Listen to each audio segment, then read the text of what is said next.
I'm a dance teacher. Been teaching since I was about 16 years old, and now I'm 72 and I'm still teaching. I had rotator cuff tears, and I don't know which muscles they were, but boy did it hurt.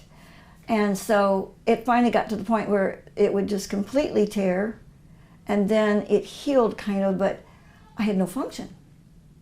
And it hurt when I danced, and I'd come home and cry in the shower, tears, and wail.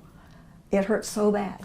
Well, I went to a local doctor, and he felt that the surgery I needed was a little bit over his head.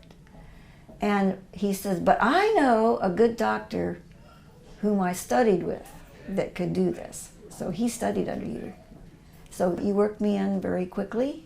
You did a rotator cuff surgery on me first, and my little old muscles were just so blown out. They were like little thin rubber bands.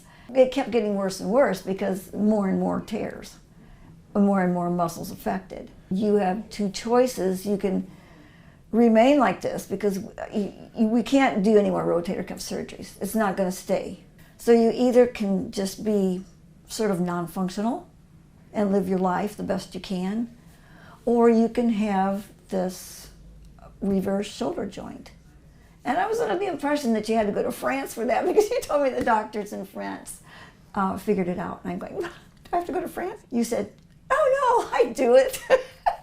So I went out in the waiting room and I had my little cry because I didn't know if I could afford it or not. And so I cried for about 5 minutes and made up my mind right then and signed up for the surgery.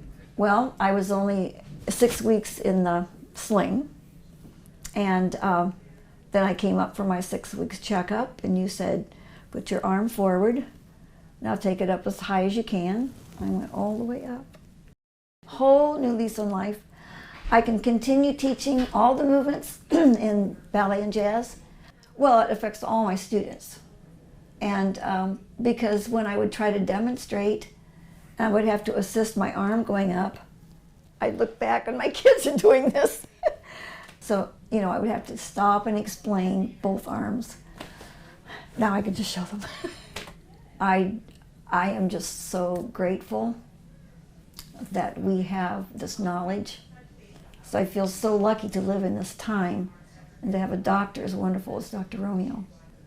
I don't care whether it's money, distance, time. Find a way. Find a way. You can do it.